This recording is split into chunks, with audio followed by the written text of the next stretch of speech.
One world, one voice. Fusion Radio, making the internet great again. One download at a time. MyFusionRadio.com.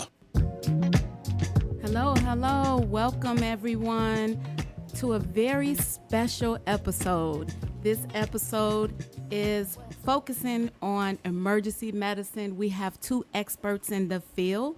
We have Chief Zach Botkin with Clayton County Emergency Medical Services, as well as Dr. Mike Serotoff. That's right, you all. The doctor is in the house. Before we get started, let's just do a brief introduction. Again, I'm your host, Deirdre. Hi, I'm also your host, Antoine, co-host. Hello, Fletcher James. I am a co-host of Bro, Let's Talk About It. Happy to be here with you today. Excellent. And so, without further ado, let's have our guests to introduce themselves. Chief Botkin. Hey, good evening, and first and foremost, thank you for inviting me to participate. My name is Zach Botkin. I serve as the Deputy Chief Medical Officer for Clayton County Fire and Emergency Services. Our pleasure. And the doctor is in the house. Ms. Wheeler, thank you very much for having me. Mike Serotoff, Emergency Medicine, currently with the Southeast Permanente Medical Group. All right, excellent. So, as you all know, we have been touching on the subject of men's health. That is the purpose of this podcast. And for those of you that want to tune in, please tune in at myfusionradiolive.com. You'll hear this episode live, and of course, it will also be recorded. This episode is brought to you by Rumors of Jonesboro, as well as by V Plus Energy, a naturally powerful, real nutritious drink. All righty, so let's get started. Let's jump right in. How about we do a quick icebreaker? Chief Botkin, tell us something about emergency medicine services. I'm sure you've had all kinds of wild stories of individuals calling 911 for reasons other than a true emergency. Let us know about it. Okay, so obviously the great thing is that no one day is ever the same. So it's coming to work each morning and anticipating the unknown, which is always a fun, eventful day. So I can remember one that comes to mind that happened to me a few years ago. A lady had decided to eat dinner, and she had the hot and spicy ramen noodles, and apparently she had choked on it to where it got in her nose. And she told her younger daughter that her brain was on fire. Her younger daughter was obviously concerned for her mother's well-being and decided to call 911 because her mother's brain was on fire. So obviously that wasn't the case when we got there. Mother met us in the front yard and was belly laughing at how funny this was. And I joined in, gave her a high five and a hug, and we left. But, you know, it varies. It ranges in what some folks feel is an emergency truly is. And then when you look in the grand scheme of things, is it really an emergency? Maybe not, but to them it is. And exactly. So at the end of the day, we're there, we're going to respond, and what we find is always an adventure. So it's an exciting job, and it's never a dull moment, which is a true benefit and definitely a selling point to the profession. Definitely. And I'm sure that our listeners are reassured knowing that no matter what, you all are going to be there. We're coming. And we appreciate that. What about you, Dr. Serotoff? What are some of the crazy stories of the ER, or one story in particular that stands out to you? So I'd like to echo Chief Botkin's statement that really no day is the same, and you never know what's going to come in through the door. Mm-hmm. And this is a story that takes me back to my training when I was up in the Bronx at Jacoby Montefiore Medical Center. And we used to have a burn center, and I remember we had a patient come in who was involved in a closed space fire in his garage, and ended up getting admitted to our burn units. And the kicker is, this was a real life Breaking Bad scenario. This was an individual who had been cooking meth in his garage. The lab exploded. He got all burned. So we were dealing with methamphetamine toxicity on top of multiple burns. And I recognize that that's graphic, but it was right at the heyday of Breaking Bad, so it was really interesting to see pop culture TV in the emergency room at an actual time. So that to me is a case that still stands out to this day. I'm sure it does. Oh no! And if anyone have ever seen that show, Breaking Bad, you know exactly what he's talking about. Great story. Thank you, Dr. Serotoff. So we're gonna just move right along. And Fletcher. All right, so we've been hearing a lot about fentanyl and how it's affecting our communities. Can you guys touch on that and what you're seeing in your field? Yeah, absolutely.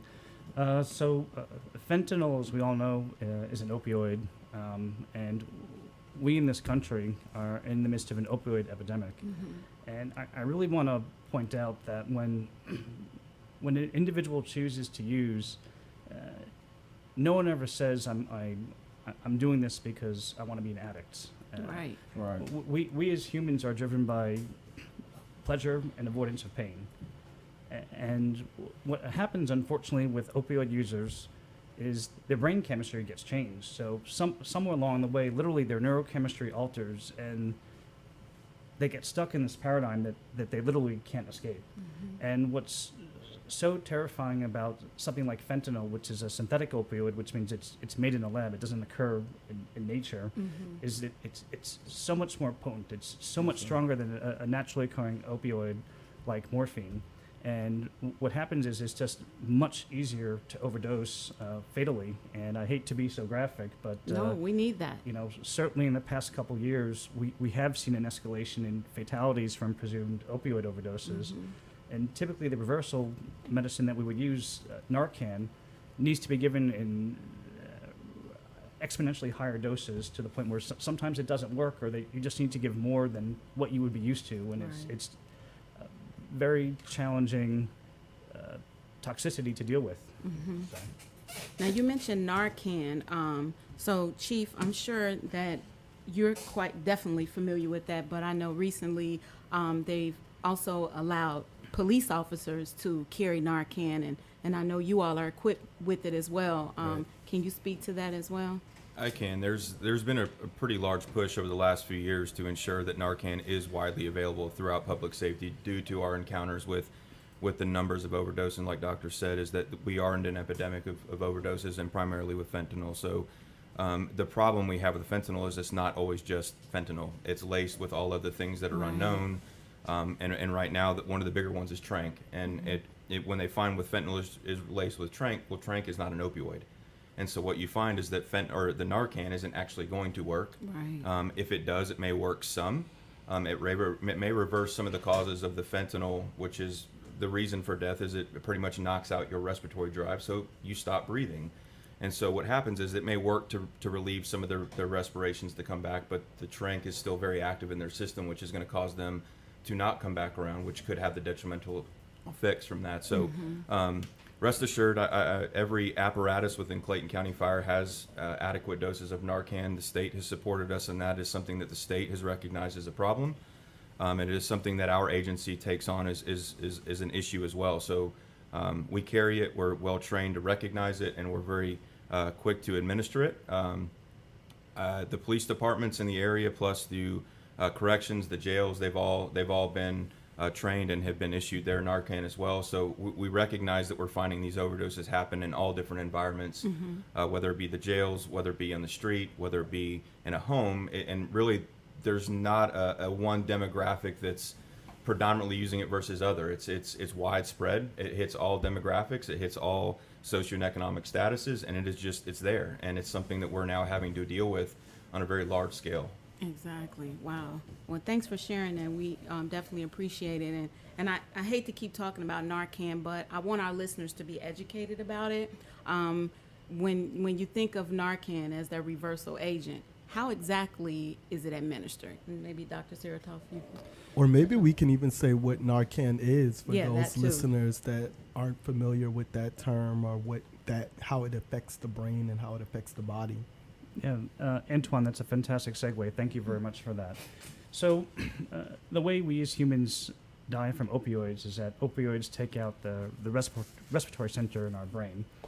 And what Narcan does is Narcan's a molecule that will basically displace any opioid that's occupying the respiratory center in the brain. Okay. So if you think about like basically pieces of Legos, you've got the fentanyl Lego that's on your respiratory center.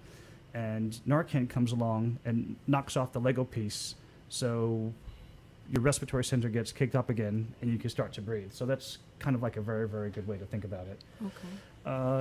Narcan can be administered in many different ways, but typically for those who are not in a healthcare setting, well, we give it through the nose. So very easy to administer, 1 to 2 sprays in each nostril, and doses can continue to be administered until you have the desired effect, which is the individual starts to breathe again. One thing I do want to point out is that, we currently as a country have a resource called Never Use Alone. And this is specifically a website that recreational users can go to and either have someone on the phone or someone in a video call. And the members on Never Use Alone are actually volunteers who will be with the user while they're indulging. Wow. And if they become unresponsive, will call appropriate medical services to provide rescue interventions for the user. And we never, if you're going to indulge, don't indulge by yourself. Have a trusted friend or family member there, or really look into and sink into Never Use Alone, and know that hope can be on the way if you inadvertently overdose. Wow. So I think it's a very important resource to be aware of. Very, very important. And I think one of the things that's interesting, outside the podcast, I'm a licensed therapist, and historically the way that we would tackle substance abuse, we would use what's called a harm reduction model, which focuses more on just stop using, do not use anymore. A lot, of course, in today's age and in today's society, we know that that is not the best tactic to Not at all. eradicating substance abuse. So I like resources like this that acknowledge that you're going to use, and I acknowledge that you're going to use. You have the right to self-determination. You can use if you want to, but let's help you to use in a way that keeps you safe so that you go home at the end of the night. I appreciate that. Yeah, Wow. thanks for sharing Thank that. you. Thank you. I definitely wasn't aware of that, but thank you, Dr. Serotoff. And we're just going to move right along again. So now we're going to talk about prevention. So let's talk about some of the preventable illnesses and diseases that both of you all have seen in your field, specifically targeting the male population. Because again, remember our podcast is about men, all things men. But what are some things that you're seeing that from your expertise is preventable? Well, I'm from New York. Don't hold that against me. But being, in New York, the SEC is the Securities and Exchange Commission. But here in the South, the SEC is the Southeastern Conference, right? That's correct. I am an Auburn grad, so War Eagle. So I'm very happy. Roll to say that. Tide. Nobody's perfect. But one thing I can say is since I moved here, the food is good, the drinks are good. And it's hard to keep the weight off, and I'm going to be fully honest about that. And one thing I really would like to talk about specifically as it relates to men and men's health and preventable disease is something called obstructive sleep apnea. And this is something I know really, really well because I have it. And we as human beings are particularly men of size are particularly prone to this condition. And kind of a good way to think about it is if you have a big tummy, a big chest, big shoulders, big neck, a beard, large tongue, or any kind of thing where you're stocky or kind of almost like a linebacker build. When you're sleeping at night, you're not going to sleep that well. And what can happen to us as individuals with obstructive sleep apnea is we will stop breathing overnight. And over time, while we're sleeping or trying to sleep, our bodies will pull and gasp for air. And what that can do over a long-term period of time is cause high blood pressure, both for the heart and for the lungs. It is a risk factor for stroke and can cause a number of other symptoms such as headache, fatigue, lack of energy, and specifically for our male audience can cause a lack of libido and sexual interest. And certainly one of the things that I'll tack on to with my patients is if they're talking about lack of energy, fatigue, just not interested, as I'll really kind of ask them questions about their sleep hygiene. Do you sleep in bed by yourself? Do you have a bed partner? Has a bed partner commented on loud breathing or loud snoring? Exactly. Right. And so on Guilty. and so forth. And I think sleep apnea it's not as well known as heart attacks or diabetes or stroke or high cholesterol, it's kind of like this stealth diagnosis that you have to like. I didn't know about it until I was diagnosed with it. So now that I have it, I'm very hyper aware. Exactly. So it's something I'll always talk to my patients of size about, and if they have a particular set of symptoms, such as the ones we just discussed, we'll kind of go down the road, and many times we'll make a positive diagnosis, and we can intervene on it. I'll tell our listeners the same thing that my doctor told me. Best line treatment is going to be weight loss. I'm still trying to be successful with that. We all Me are. too. Me too. Right? Some days are better than other days. But really, once the diagnosis is made, the patient will go on something called APAP or CPAP, which stands for Continuous Positive Airway Pressure. And these are devices that we can look up online on YouTube. And basically what these are masks that go over your nose, face, or both. And the thought is it pushes air into your airway to prevent the airway from collapsing. And you keep breathing overnight. So I can't live without my APAP now, Good for and you. it's worth its weight in gold. Do So. you travel with it? Absolutely. Excellent, excellent. Look at that. The doctor is taking doctor's advice. I love it. Well, you did mention strokes, and as you all know, living in the South, we have a higher stroke volume than other areas. Yes. And so, Chief, if you don't mind I touching got on it. that as well. And I would like to start with for men, and I speak for myself, and from an industry that is very men driven and masculine in nature, is that we're all invincible, right? Until we're not. That's correct. And I think one is we often are our own worst patients and our own worst enemies, in that we are so enamored with the grind of being a father, a husband, doing well at work, or paying the next bill, or striving for the next best car. It's that it's often we put our priorities, and our priorities are shifted, right? Is do I really want to spend that money on insurance? Do I really want to spend that money on going to a doctor or taking the medicine where I could go hang out for the weekend with some buddies? And we see that. And as it relates to men, I think when you look at all of those things, and it's a cascade event, right? So it starts small and it just continues to build because it goes uncaught. And for generally men who are in their 20s, 30s, who are dealing with the stressors of doing well at work and all those things and competing and keeping up with the Joneses, the stress turns into lack of sleep. The stress turns into hypertension. The stress turns into now kidney disease. The stress turns into now unmanaged hypertension, now kidney failure, now dialysis. And now your life becomes you're a ticking time bomb because you let all these things go unmanaged. Yes. And I think as it relates to stroke is a large number of the patient volume that the EMS deals with. We deal with, when you look at the number one killer within not only Clayton County but the Southeast, you're looking at heart disease and stroke, and those are always going to be the top two. And I did a quick just review of some data before I left today, and the top 4 medications prescribed to the patients that we transport to the hospital are for blood pressure and diabetes. And so you look at diabetes and blood pressure and how they all tie into now heart disease and stroke, and it's a perfect storm. And so just going to get your blood pressure checked, just go by a fire station, go to the grocery store and put your arm in the machine and get your blood pressure checked for free. For free. And then take that next step to establishing a relationship with a doctor.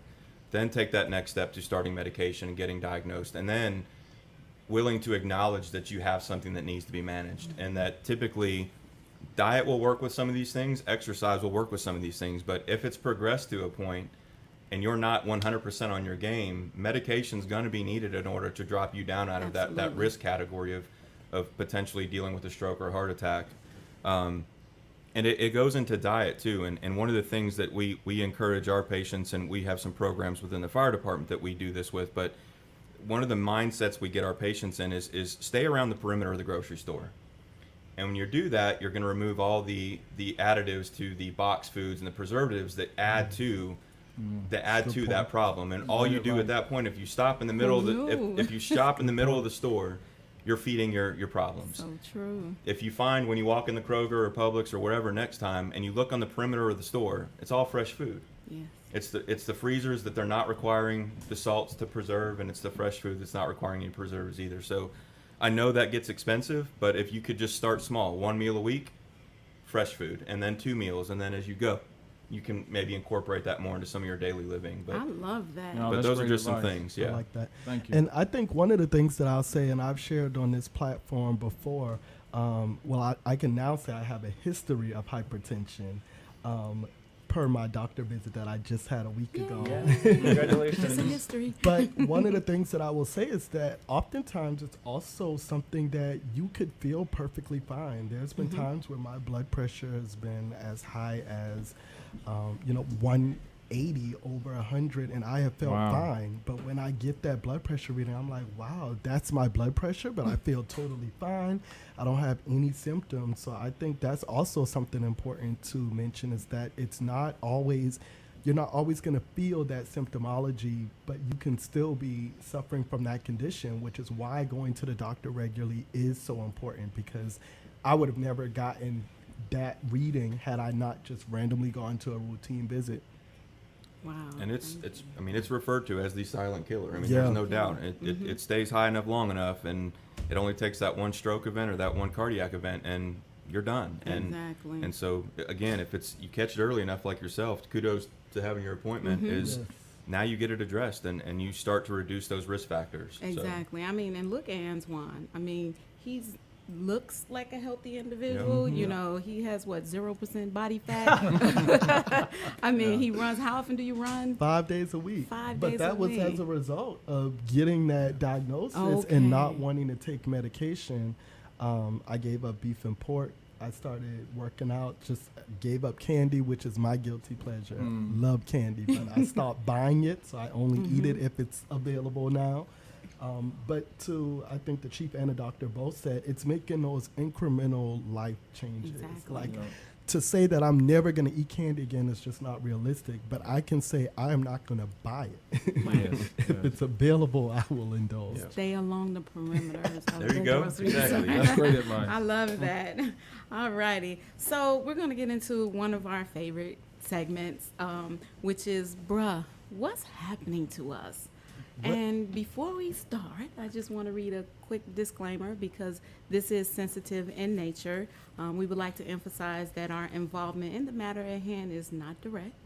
Our intention is to approach the topic with the utmost respect and sensitivity while refraining from engaging in any discussions involving legal details or complexities. So, bruh, what's happening to us?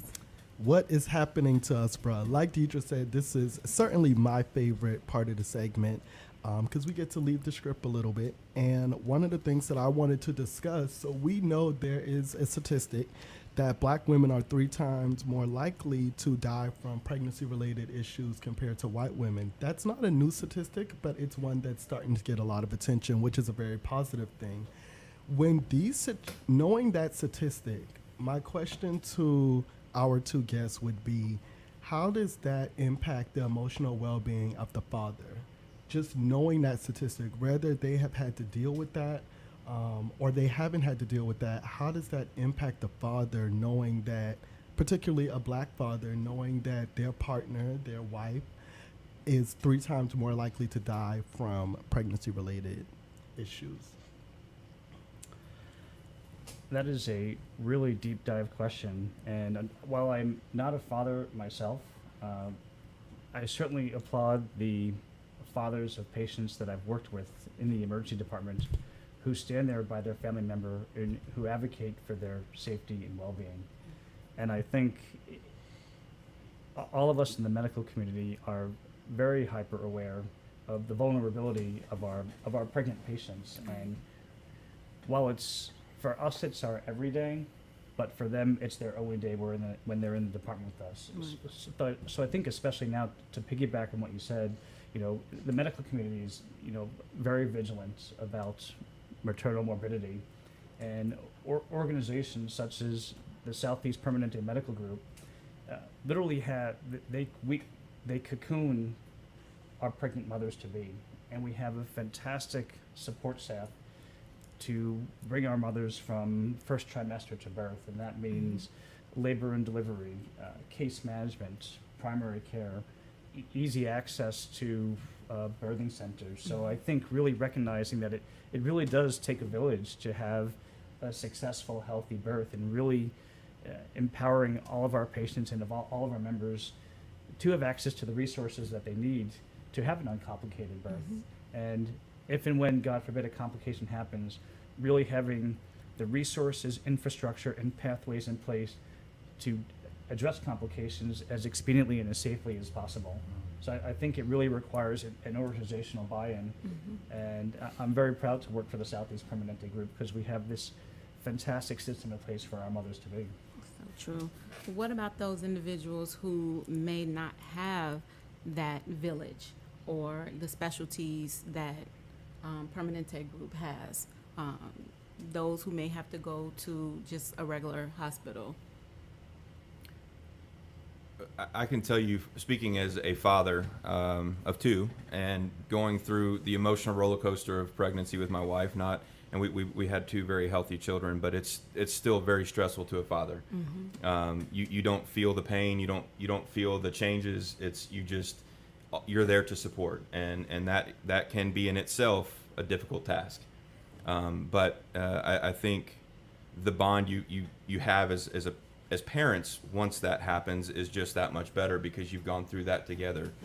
I can speak to some of the things that we're doing is when you look at social determinants and some of the inequities with healthcare in different areas of the country and the region, is taking a holistic approach to how we manage that population and making access a key into how we approach the problem. It's putting programs in place that give mothers the option and or the opportunity to find the right provider, to find the right care and or the needed care. When you look at some of the specialties that are required, it's especially if you get diagnosed with something early on in pregnancy and you're now a high-risk pregnancy and or diabetes and preeclampsia. Those are all very serious conditions that require immediate attention and or prolonged and continuous attention. So, closing that gap is something that I think as a community as a whole is going to be imperative for us to start moving forward. And I can tell you that this is a conversation that's happening at the state level. I mean, we're part of conversations from an EMS perspective where,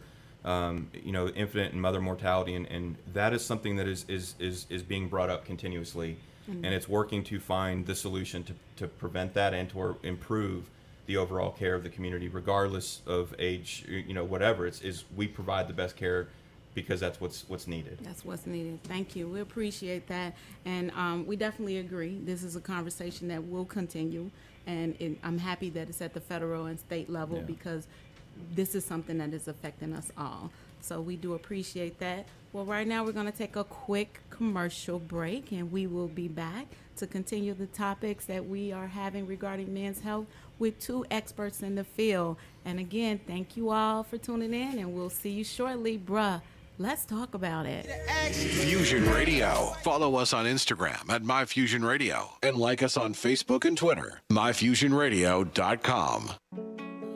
Slice of Cake by Dee, where passion meets perfection. Owner and baker Deidre Wheeler is a registered